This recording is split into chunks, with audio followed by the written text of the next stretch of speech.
안녕하세요. 경제잡박사전 고혜림입니다. 오늘도 두 분의 아나운서와 함께 경제 이야기 나눠보도록 하겠습니다. 여러분 어서 오세요. 안녕하세요.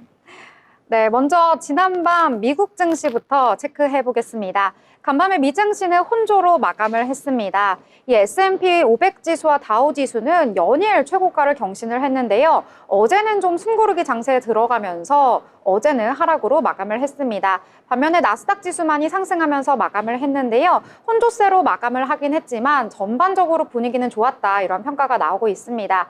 엔비디아 같은 경우에는 어제 또다시 사상 최고치를 경신을 했는데요. 무려 4.4% 급등하면서 반도체주 전반에 훈풍을 불어넣는 듯 했으나 이 필라델피아 반도체 지수를 확인해 보니까요. 0.13% 소폭 상승하면서 거래를 마쳤습니다.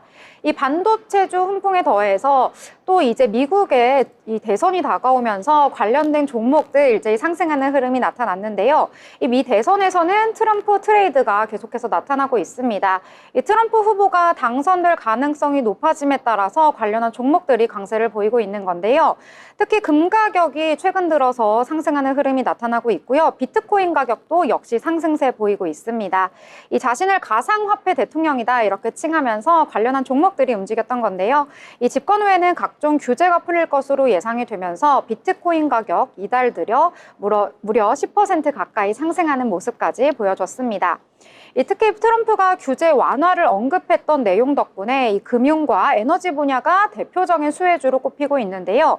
이 우라늄 농축 회사인 센트러스 에너지, 또 미국의 최대 SMR 기업인 뉴스케일 파워는 지난 한 달 동안 무려 119%, 또 70% 이렇게 상승하는 모습을 보여줬습니다. 또 트럼프 반이민 정책 수혜주로 꼽히는 이 민간 교도소 관리 업체 코어시빙 역시도 12% 급등하면서 좋은 흐름을 보여줬습니다. 이렇게 정치적인 이슈로 인해서 간밤 미국 증시는 전반적으로 좋았다 이렇게 평가를 할 수가 있겠는데요. 반면에 오늘 국내 증시는 분위기가 좋지 못했습니다. 자, 그렇다면 국내 증시에 대해서도 저희 자세히 한번 살펴볼 텐데요. 희영 아나운서는 오늘 장 어떻게 보셨을까요? 네, 그 12% 급등하는 종목도 있고 정말 자꾸 눈이 해외 주식장으로 갑니다. 환율도 오르고 우리 장 분위기는 좀 오늘 날씨처럼 우중충하잖아요. 그리고 혜림 아나운서님이 이미 좀 오를 대로 올랐다라고 함에도 불구하고 시선은 해외장으로 자꾸 쏠리고 있는 것 같아요. 그리고 이 코스닥 같은 경우에는 오늘 2%대까지 밀렸습니다. 미국 시장이 좀 빠졌다고는 하지만 과도하게 밀리는 게 아닌가 하는 생각이 좀 드는데요. 정말 오를 대로 오른 거 맞을까요, 미국 시장은? 지금 코스닥 지수 보니까 조금 절망감이 들기도 해서 이 주식으로 재테크를 하시는 혜림 아나운서님, 네, 어떻게 보시는지? 저요? 저희 전문가는 아니라서 제가 뭐라고 감히 평할 수는 없지만 일단 제 개인적인 상황으로는 제가 자주 들어갔다 나왔다 하는 종목은 이 최고치를 경신했기 때문에 지금 고점이라 들어가긴 좀 부담스러운 입장이다 라고 생각을 하고 있습니다. 그럼 적절 타이밍에 매도를 하신 걸까요? 저요? 원래 그런 말 있잖아요. 주식은 이제 머리 꼭대기에서 팔기보다 어깨에서 팔라고. 제가 어깨에 팔았다고 지금 믿으면서 위로하고 있습니다. 더 이상의 이 머리까지는 가지 않을 것이다라고 믿고 계신 우리 혜림 아나운서의 말 잘 들어봤는데요. 자꾸 그래서 이 대선 이슈도 있고 코인을 좀 들여다봐야 하는 생각도 듭니다. 아까 언급해주신 트럼프 트레이드, 이 결국에는 이 미국 대선 이슈가 시장을 좀 불안하게 하고 있는 것 같은데요. 결과가 나오기 전까지는 선제적으로 정책 방향이라든지 투자 전략을 조금 미리 정하지는 않겠다 하는 투자 심리가 작용되는 것으로 보여지는데 미국뿐 아니라 우리 시장에서 더욱 강하게 이 심리가 비춰지고 있는 것 같습니다. 사실 이 금리 인하 전망도 보이고 달러 강세에 이 미국의 각종 지표도 사실 괜찮게 발표가 되고 있습니다. 그런데 우리 시장에서 이렇게 보이는 이유는 우리 분위기는 기초 설계가 좀 약했기 때문이 아닐까 싶은데요. 항상 좀 우리는 영향을 크게 받는 편이잖아요. 이렇게까지 클 일인가 싶기는 한데요. 그래서 당분간은 좀 더 보수적인 관점에서 시장 보시면서 연말이나 내년을 대비하는 투자 전략 좀 세워보시면 어떠실까 싶습니다. 네, 이렇게 전반적으로 오늘 장에 대해서 평가를 또 해주셨는데요. 자, 그렇다면 오늘 어떤 장을 장을 어떻게 평가해 보실까요? 저는 이제 코스닥도 그렇고 코스피도 그렇고 제가 이제 국내 시장에 주식이 좀 있는데 정말 암울했다라고 이제 개인적으로 평가를 할 수 있을 것 같습니다.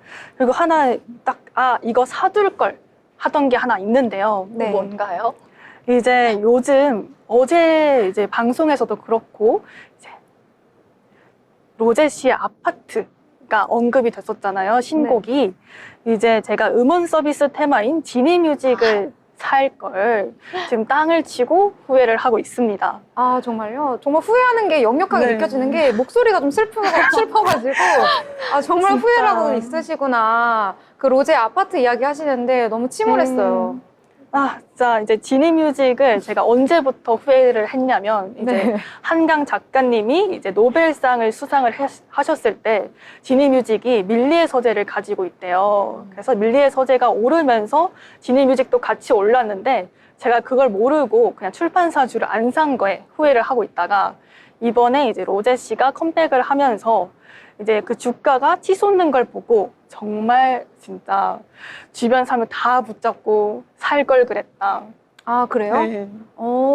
근데 이 한강 작가의 노벨상 수상을 미리 예견하고 이제 지니뮤직이 밀리의 서재 갖고 있으니까 밀리의 서재 오르겠구나라고 해서 미리 갖고 있던 사람은 많지 않을 것 같은데요? 네, 그래서 괜찮다. 나만 몰랐던 거 아니다. 라고 생각하면서 마음의 위안을 얻고 있습니다. 그렇게 네. 슬픈 일이 아닐 것 같은데 목소리가 너무 슬프셔가지고 아파트가 굉장히 신나는 노래로 알고 있는데 그 노래를 말씀하시는지 그러니까요. 몰랐어요. 오늘 장에 대해서 여쭤봤다가 눈물이 나오는 줄 알고 좀 슬펐네요. 자, 그렇다면 제가 또 궁금한 거는 그래도 오늘 장 너무 슬펐지만 그 와중에서도 좀 올랐던 테마가 있지 않을까 싶은데요. 네, 이제 오늘 올랐던 테마 중에 하나가 바로 이제 셀비온인데요. 이제 이번 16일에 코스닥에 이제 성공적으로 신규 상장을 한 제약 바이오 줍니다.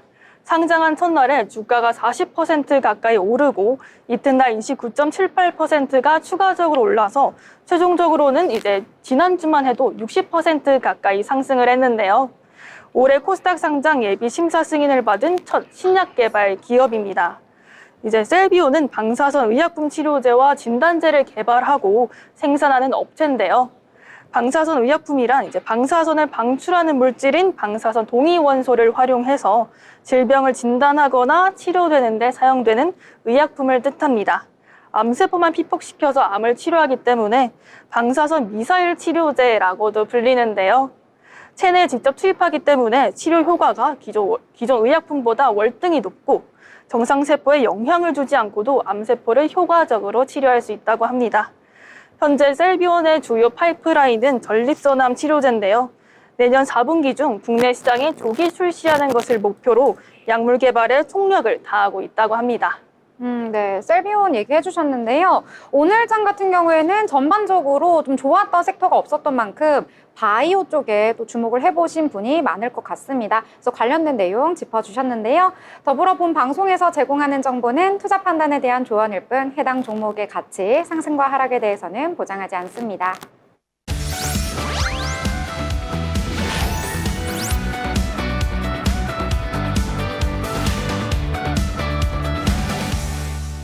네, 이번 시간은 편지혜 기자와 함께 다양한 이슈를 짚어보는 모이슈 시간입니다. 편지혜 기자 오셨습니다. 어서 오십시오. 안녕하세요.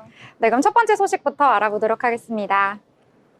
네, 이 황학동 하면 어떤 게 좀 떠오르세요? 아무래도 주방 그리고 가구가 좀 떠오를 것 같은데요. 저한테는 좀 친숙한 공간 또 지역이기도 해요. 제가 운동을 거기서 했었거든요. 그래서 그때만 해도 저는 되게 좀 친근하고 좋은 곳으로 기억에 남아 있는데 오늘은 조금 좀 아쉬운 소식을 준비해 오신 것 같아요. 이 황학동 거리가 좀 텅 비어간다라고 말씀을 해주셨는데 37년간 장사를 해온 이 상인마저도 가게를 접을 수밖에 없었다는 소식, 이거 사실인가요? 네, 맞습니다. 황학동 주방 가구 거리는 창업자들이 중고 주방 설비와 가구를 저렴하게 구입하러 많이들 찾는 곳인데요. 요즘은 상황이 완전히 달라졌다고 합니다. 거리는 거의 텅 비어 있고 상점들은 문을 닫거나 폐업 준비 중에 있었습니다. 37년 동안 이어온 가게를 이번 달까지 운영하고 폐업할 예정이라고 전하기도 상인은 전하기도 했는데요. 주변 골목에서도 10곳이 넘는 상점들이 이미 문을 닫았다고 하니 상인들의 어려움을 볼 수가 있었습니다.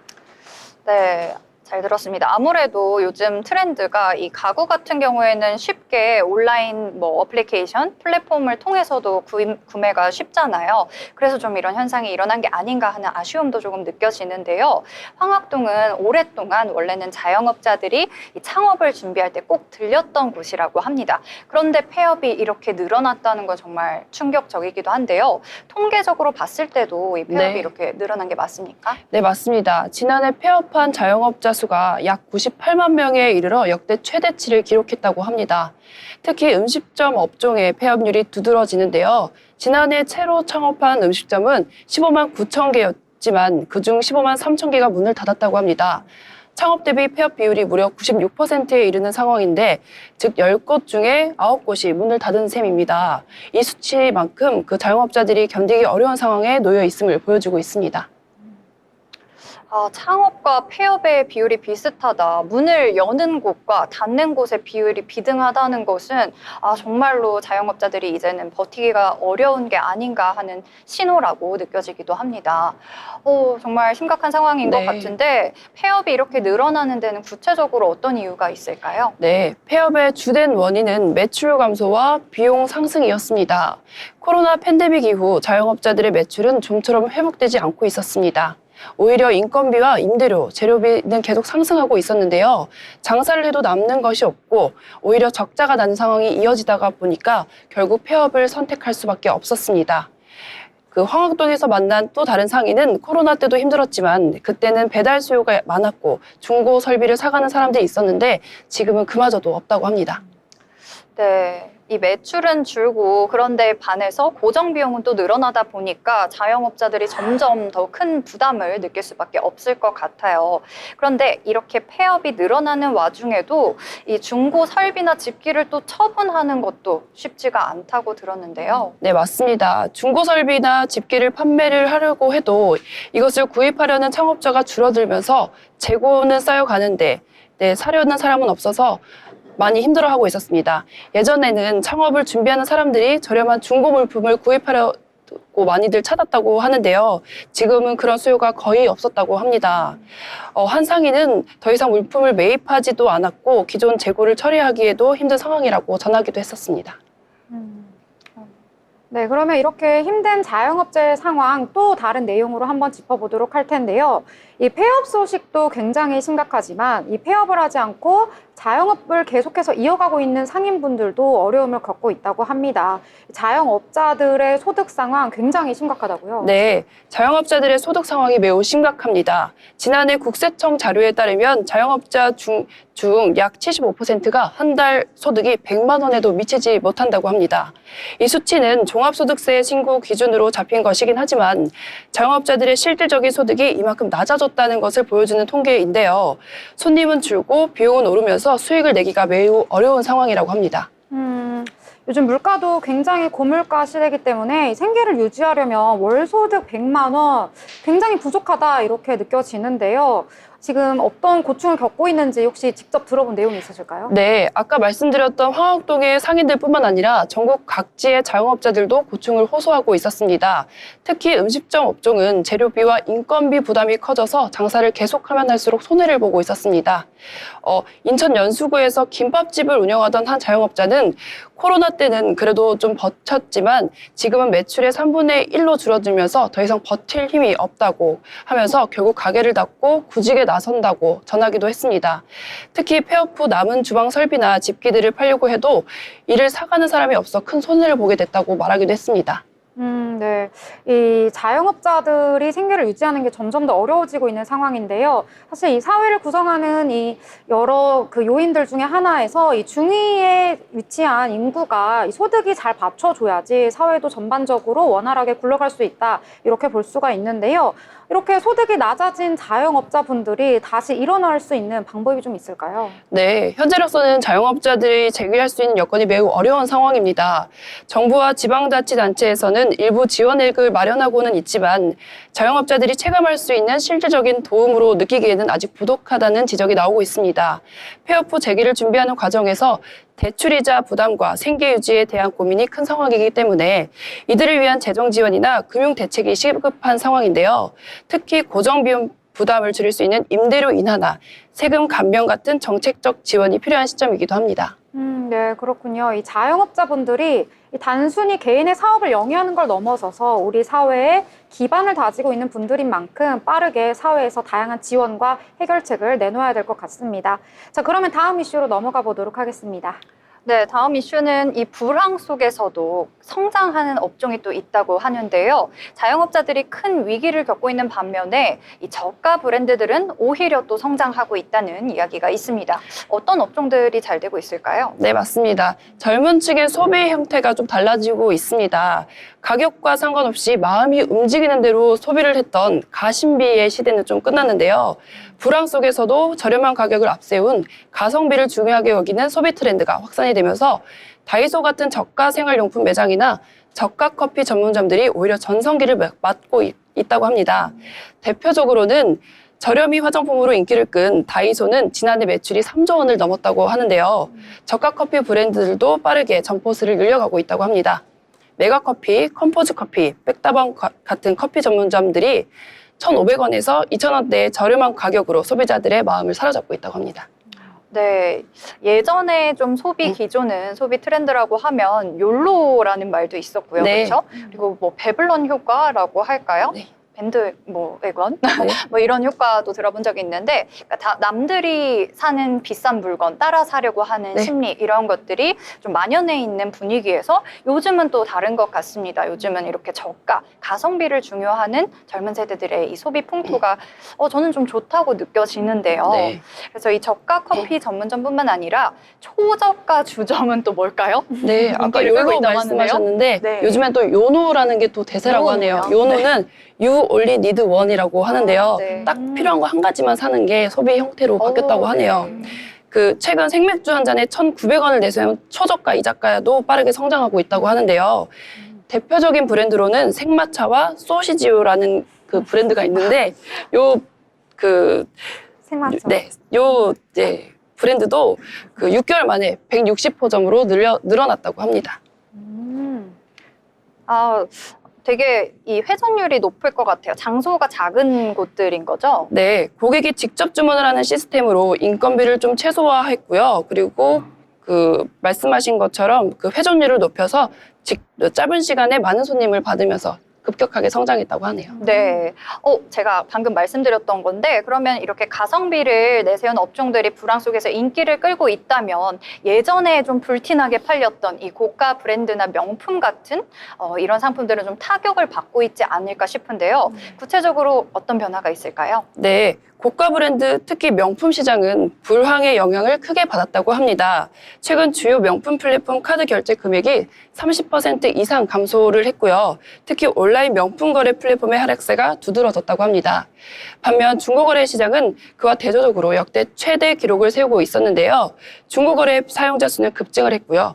한국 스마트폰 사용자 10명 중 6명 이상이 중고거래 앱을 설치한 상태라고 하네요.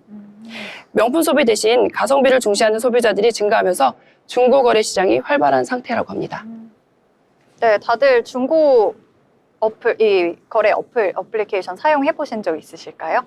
그 야채 말씀이신가요? 네, 야채 시장. 이사 갈 때 이제 네. 이삿짐 옮기기 귀찮으니까 네. 다 그걸로 아주 유용하게 사용. 처분을 좀 네, 했습니다. 뭐 이렇게 가구도 그렇고 그렇죠. 요즘에는 뭐 집안에 어떤 것을 설치하거나 수리를 할 때도 이렇게 기사님을 요청할 수 있는 이런 어플리케이션도 많고요. 그렇다 보니까 집안에서 쉽게 해결할 수 있기도 하고 또 내가 스스로 이렇게 해결할 수 있는 뭐 이런 상품들이 많이 생겨나다 보니 또 이런 트렌드가 이렇게 만연하고 있는 것이 아닐까 싶습니다. 그래서 이 명품 대신에 중고 제품을 찾는 소비자들이 또 늘어나고 있다고 말씀을 해주셨는데요. 이것은 또 경제 상황이 악화되면서 스스로 해결한다, 뭐 내가 하고 말지 약간 이런 것은 사실은 경제 상황이 좀 악화되면서 생기는 심리가 아닐까도 싶습니다. 그래서 이 자영업자들의 위기와 또 저가 브랜드의 성장이 결국은 같은 불황 속에서도 다른 양극화 현상을 보여주고 있는 것 같은데요. 네, 맞습니다. 자영업자들은 매출 감소와 비용 상승으로 큰 어려움을 겪고 있지만 저가 브랜드나 중고거래 시장은 그 틈새를 타서 오히려 상승하고 있었습니다. 소비자들은 그 불황 속에서 가격을 더 중요하게 생각하면서 명품이나 고가 브랜드 대신 저렴한 대안을 찾고 있는 것입니다. 결국 고물가 시대가 길어지면서 소비 패턴은 근본적으로 변화하고 있는 것을 보여주고 있었습니다. 네, 오늘 이렇게 자영업자들의 위기 그리고 불황 속에서 또 변화하는 소비 패턴에 대해서 살펴봤습니다. 네. 폐업 급증하고 자영업자들의 소득도 줄어들고 있는데요. 적극적으로 정부에서 대책을 마련하기를 기원하도록 하겠습니다. 또 불황형 소비 트렌드 이것을 통해서 저가 브랜드가 성장하는 기회로 삼을 수 있으니까요. 이 점도 좀 긍정적인 소식이 아닐까 싶은데요. 자, 이렇게 다양한 소식 전해주신 편기의 기자 감사합니다. 네, 감사합니다. 네, 본 방송에서 제공하는 정보는 투자 판단에 대한 조언일 뿐 해당 종목의 가치, 상승과 하락에 대해서는 보장하지 않습니다.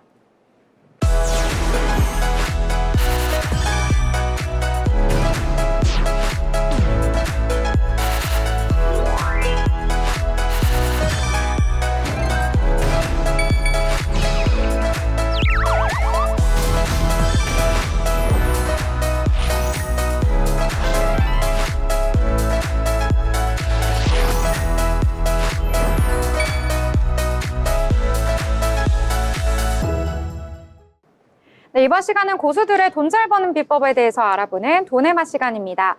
돈을 잘 벌기 위해서 시장 체크도 반드시 해야겠죠. 자, 오늘 시장 어떻게 마무리가 되었을지 한번 체크해 보도록 하겠습니다. 오늘 시장 어떻게 마무리되었을까요? 네, 오늘장 어떻게 마감 지었는지 함께 확인해 보시죠.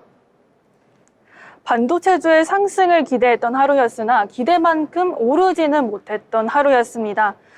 코스피는 장중 2604.16까지 찍었으나 계속해서 하락세 보이더니 2600선 회복에는 실패했습니다. 코스닥 역시도 장중 하락세 보이면서 전장 대비 2.84% 하락한 738.34에 마감 지었습니다. 투자자별 매매 동향 확인하시죠. 먼저 코스피입니다. 코스피는 개인이 매수세 보였고 외국인과 기관이 동반 매도세 보였습니다.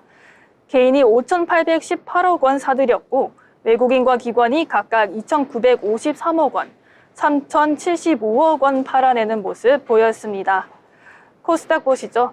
코스닥 역시도 개인이 매수세 보였고 외국인과 기관이 팔아내는 모습 보였습니다. 개인이 3,040억 원 사들였고 외국인과 기관은 각각 1,568억 원, 1,415억 원 덜어냈습니다. 코스피 시가총액 상위 종목 확인하시죠. 오늘 코스피는 혼조세 보였습니다. 반도체 투톱이 오늘은 동반 하락하면서 마감 지었는데요. 삼성전자는 2.2% 하락하면서 57,700에 장을 마쳤고 SK하이닉스는 1.62% 하락하면서 187,800에 장을 마감했습니다. 2차전지는 오늘도 약세입니다. 테슬라의 로보택시 이후 계속해서 힘이 빠진 모습인데요. LG에너지솔루션은 2.05% 하락한 38만 1,500, 삼성바이오로직스는 2.93% 하락한 105만 9천 원 보이고 있습니다. 현대차의 경우 지난주 금요일 인도법인 IPO가 성공적으로 마무리됐다는 소식 들려왔는데요. 이번 주 예정된 실적 발표도 우상향에 부합할 거란 전망이 나오고 있습니다. 오늘은 1.05% 하락하면서 24만 4,500에 마감 지었고요. 기아의 경우 2.63% 하락하면서 9만 2,500에 장을 마쳤습니다. 셀트리온은 2.19% 하락했고요. KB금융과 신한지주 살펴보시죠. KB금융은 0.64% 상승하면서 9만 4,100에 장을 마감 지었고 신한지주는 0.36% 상승하면서 5만 6천 원에 장을 마쳤습니다. 다음으로 코스닥 보시겠습니다. 코스닥은 전체적으로 파랗게 마무리했는데요. 알테오젠이 장중 신고가를 찍었으나 최종적으로는 3.52% 하락하면서 38만 3,500의 장을 마쳤습니다. 2차 전지 소재 확인해 보시죠. 에코프로비엠과 에코프로 그룹주들이 동반 하락으로 마감 지었습니다. 에코프로비엠은 4.97% 하락하면서 15만 6,700의 장을 마쳤고 에코프로는 4.98% 하락하면서 7만 6,400의 장을 마감 지었습니다. 엔캠의 경우 5.17% 하락하면서 18만 원 선 내주었고 17만 6,100원에 마감 지었습니다. 휴젤은 2.44% 하락하면서 27만 9,500에 장을 마쳤고요. 지난주 약세 보였던 L7B 오늘 역시도 2.26% 하락하면서 6만 9,300에 마무리했습니다. 리가켄바이오는 오늘 보합부로 마감을 지었고요. 13만 700원이었습니다. 클래시스는 무려 9.37% 하락하면서 5만 6,100의 장을 마쳤고 최근 삼천당 제약의 등락세가 큽니다. 오늘 0.22% 하락하면서 13만 3,500의 장을 마감했고요. 반도체주인 리노공업은 3.49% 하락하면서 18만 원으로 장을 마감했습니다. 지금까지 시황의 황유아였습니다.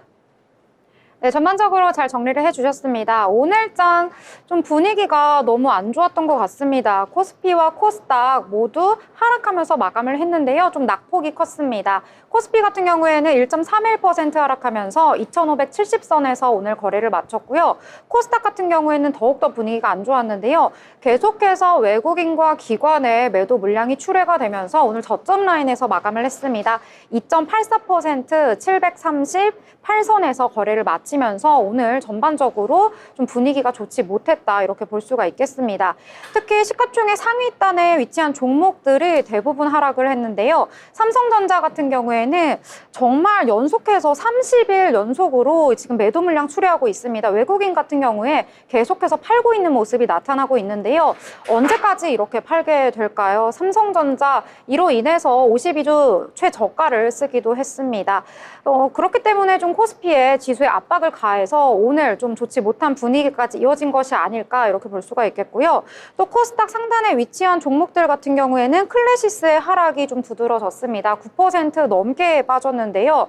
이 클래시스 같은 경우에는 의료용 기기, 미용기기 쪽으로는 대장주다 이렇게 말할 수가 있는데 오늘 장 초반에 대규모 신주 상장에 더해서 이 매각을 한다는 소식이 전해지면서 오늘 주가가 쭉 빠졌었는데요. 클래시스 측에서는 사실 무근이다 이렇게 정정기사가 나오기는 했지만 그럼에도 불구하고 좀 우려를 했던 이 투자자들이 매도 물량을 계속해서 좀 출회한 것이 아닌가 이런 평가가 나오고 있는 듯합니다.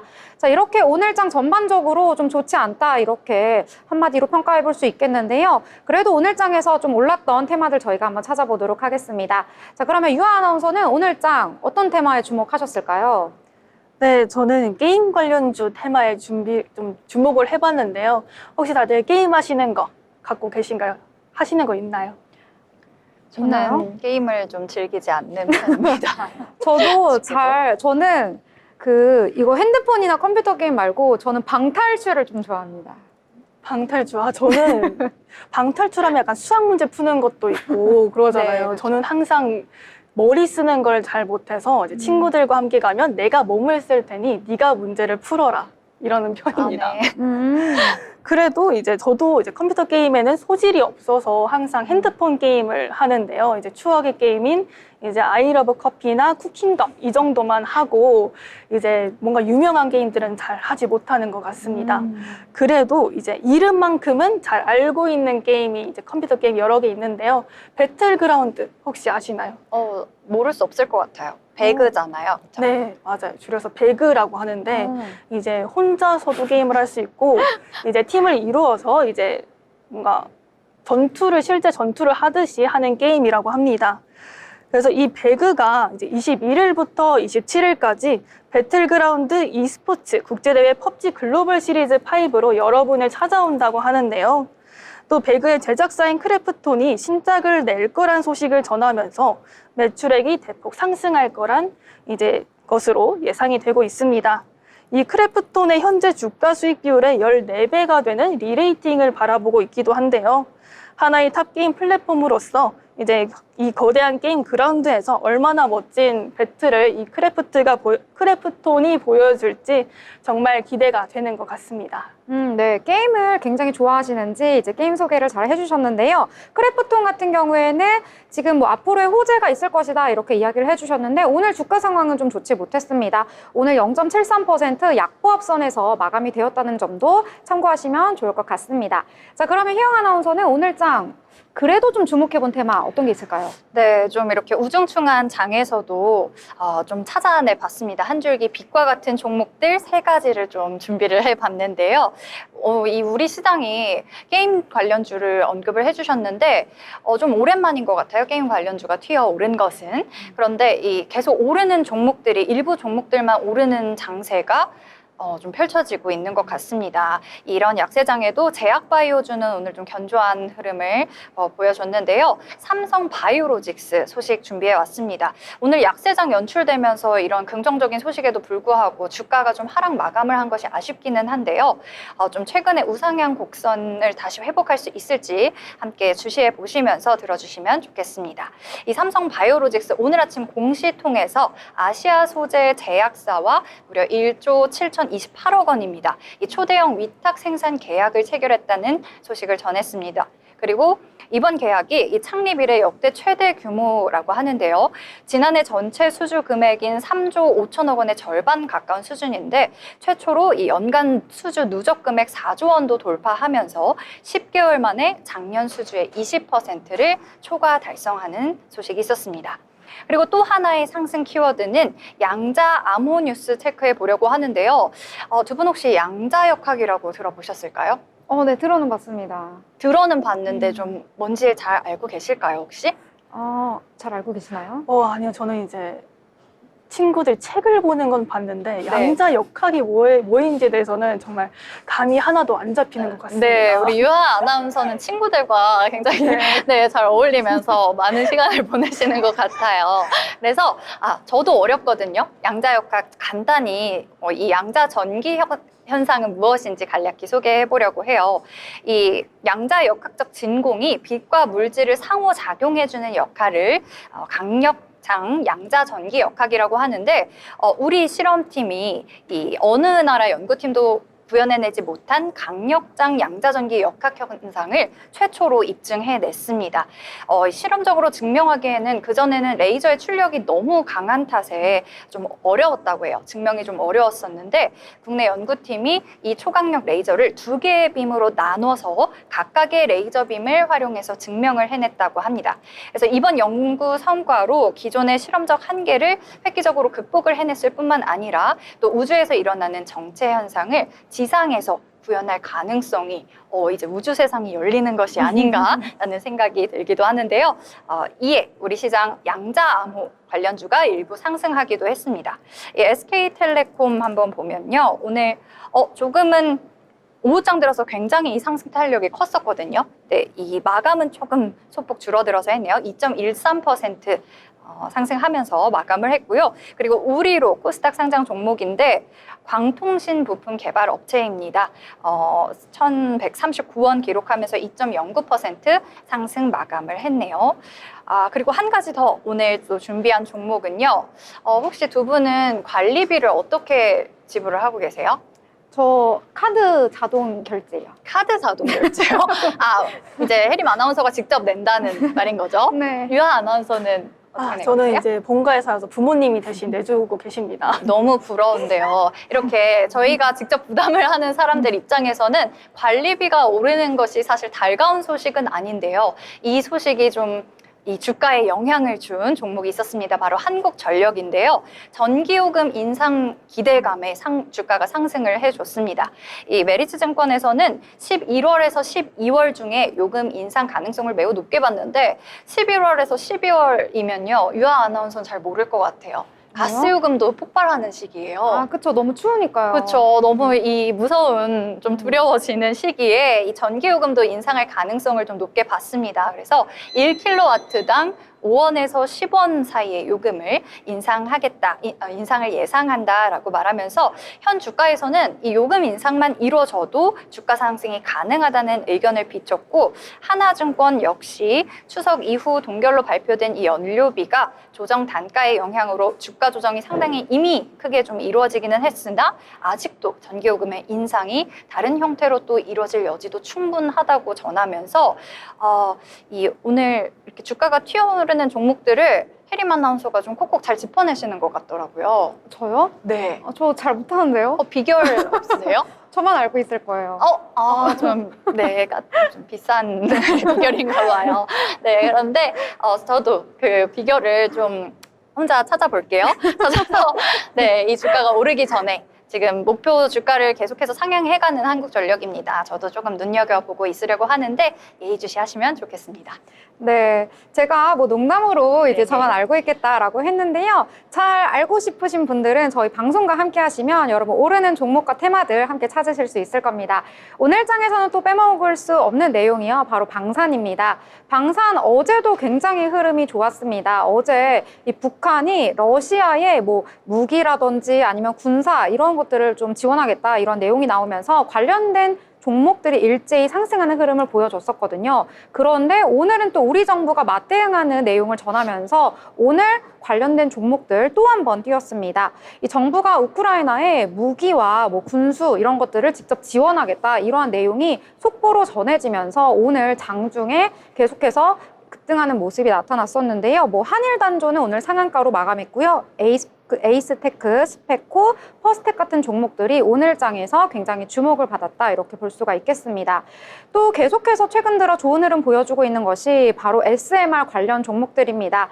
저희 방송에서 지난주에도 설명을 해드렸었는데 SMR, 이 원자력 이런 것들이 AI 시대에 들어서면서 뭐 데이터 센터를 구축함에 따라서 관련된 수혜주로 꼽히고 있다 이러한 내용이 전해지면서 계속해서 주가에도 좋은 영향을 받고 있고요. 또 이와 관련해서 전선, 뭐 구리 이런 쪽도 굉장히 투자자들의 이목을 끌고 있기 때문에 여러분들도 함께 참고하시면 좋을 내용인 것 같습니다. 자, 그렇다면 오늘 장 전반적으로 함께 정리를 해봤는데요. 본 방송에서 제공하는 정보는 투자 판단에 대한 조언일 뿐 해당 종목의 가치, 상승과 하락에 대해서는 보장하지 않습니다.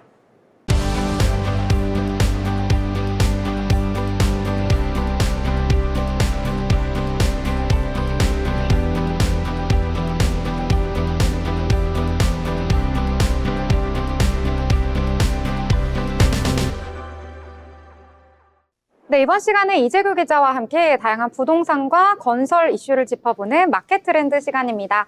이재규 기자 나오셨습니다. 어서 오세요. 네, 안녕하세요. 네, 그럼 오늘 내용 함께 짚어보도록 하겠습니다. 이제 국정과제 시즌입니다. 전세 사기 이슈를 비롯해서 전세 사기 피해로 경매에 넘어간 주택을 헐값에 사들여서 이익을 취하는 법인들이 발견이 됐다고 하는데요. 어떤 내용인가요? 네, 최근 전세 사기로 경매에 나온 주택들을 법인들이 무더기로 사들인 후 주택도시보증공사 허그에 상환할 보증금을 갚지 않고 새로운 임차인을 들여 다시 임대하는 행태가 계속되고 있습니다. 제2의 빌라왕 사태가 우려된다는 지적과 함께 국민의힘 상임위 국토교통위원회 소속 김은혜 의원은 허그로부터 제출받은 자료에 따르면 2022년부터 지난달까지 수도권에서 9천 채 이상의 전세 사기 피해 주택이 경매로 나왔고 대부분의 주택은 여러 번 유찰되어 감정가의 10% 이하로 낙찰되었다고 밝혔습니다. 낙찰을 받은 법인들은 대입변제금을 상환하지 않은 채 주택을 임대하여 수익을 내고 있었는데요. 예를 들어 A법인은 감정가 1억 5천만 원인 빌라를 226만 원에, 또 다른 B법인은 감정가 3억 원짜리 빌라를 905만 원에 낙찰받아 임대 수익을 올리고 있었습니다. 허그는 낙찰자에게 새로운 임대차 계약을 체결하거나 자금을 확보해 보증금을 자발적으로 상환하도록 유도하고 있지만 사실상 전세 사기 피해가 계속될 가능성이 커지고 있다고 합니다. 전세 사기 피해, 뭐 여러분들 뉴스에서 보셨겠지만 점차 상황이 심각해지고 있는 것 같은데요. 이러한 상황이 지속되게 되다 보면 기존에 그 집에 살고 있던 분들이 퇴거 위기에 처해질 것 같은데 이 부분은 또 어떨까요? 네, 맞습니다. 문제는 허그가 경매 낙찰자에게 새로운 임대차 계약을 체결하도록 유도하고 있었는데요. 제2의 전세 사기 가능성을 키우고 있다는 점입니다. 만약 허그가 보증금을 회수하기 위해 재경매를 진행하게 되면 새로운 세입자들은 예기치 못한 퇴거 요구를 받을 수 있습니다. 이 문제 좀 빠른 해결이 필요할 것 같은데요. 자, 그렇다면 이 허그의 이 보증금 회수 비율은 어떻게 진행이 되고 있을까요? 예, 허그의 보증금 회수 비율은 해마다 감소하고 있었습니다. 2022년에는 15%였던 회수 비율이 지난해에는 9%로 줄었고 올해는 상반기 기준으로 0.2%에 그쳤습니다. 한편 이번 사건과 관련된 법인들은 특정 로펌을 통해 허그와의 소송도 불사하지 않겠다라는 상황이고요. 허그는 낙찰자에게 179건의 지급 명령을 신청하였고 이 중 144건은 소송으로 진행 중에 이어지고 있습니다. 국감에서 김은혜 의원은 허그의 보증제도가 제2의 빌라왕과 전세사기범의 먹잇감이 되고 있다며 신속하고 과감한 형사조치와 제도적 보완이 필요하다고 강조했습니다. 네, 이 전세 사기라고 하면 피해 금액이 정말 한두 푼이 아닐 건데 이 피해자들의 심경은 정말 헤아릴 수가 없을 것 같습니다. 이 전세 사기 피해를 예방하기 위한 제도적 개선도 좀 시급해 보이는데요. 국토부가 전세 사기 피해자들을 돕기 위한 새로운 제도를 도입한다고요? 예, 맞습니다. 정부가 경매로 확보한 차익을 통해 피해자들을 지원하겠다는 건데요. 전세 사기 피해자가 정부의 경매를 받은 낙찰가와 감정가의 차액으로 보상을 받을 수 있게 됩니다.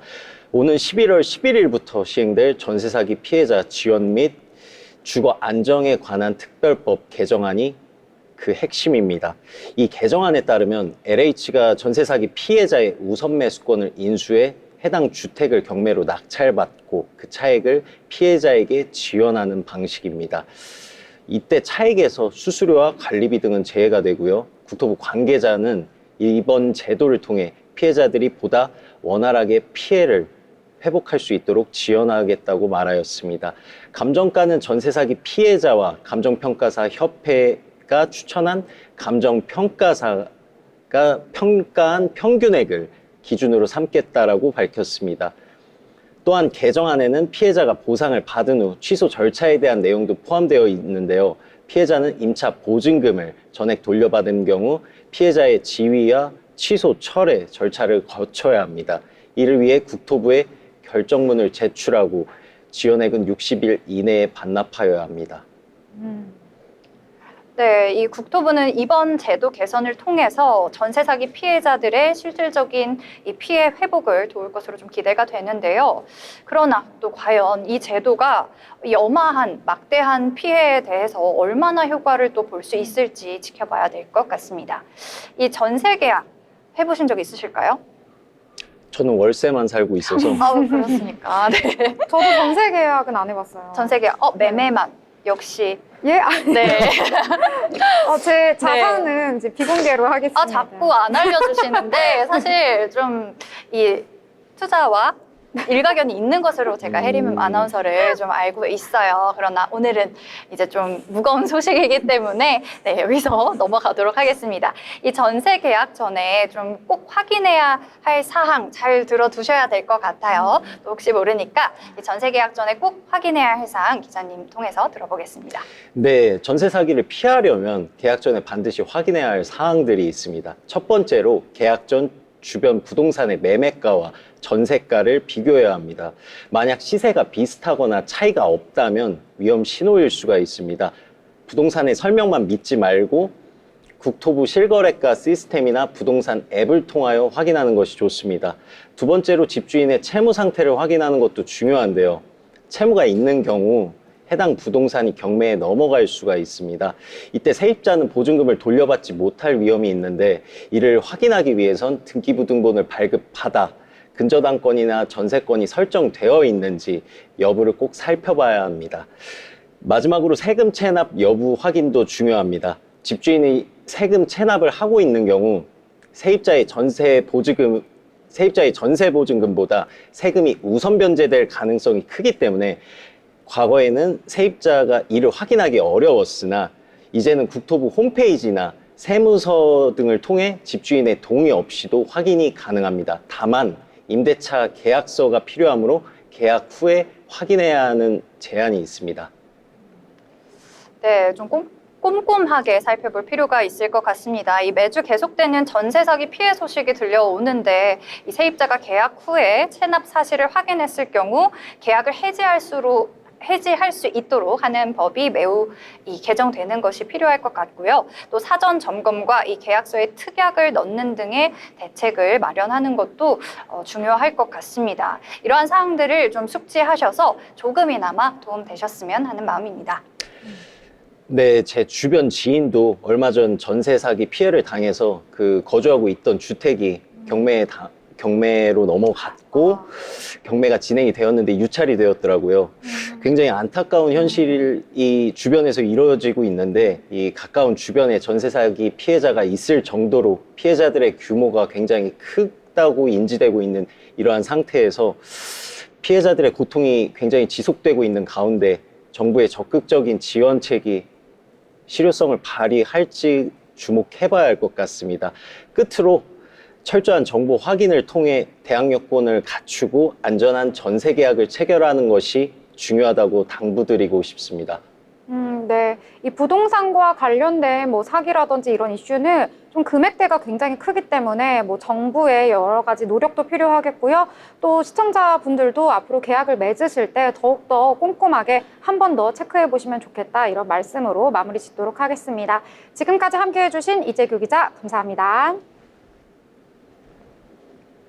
네, 저희 이렇게 다양한 이슈 한 번씩 다 짚어봤습니다. 본 방송에서 제공하는 정보는 투자 판단에 대한 조언일 뿐 해당 종목의 가치, 상승과 하락에 대해서는 보장하지 않습니다. 저희는 다음 이 시간에 더 많은 정보 가지고 돌아오도록 하겠습니다. 함께해 주신 여러분 고맙습니다.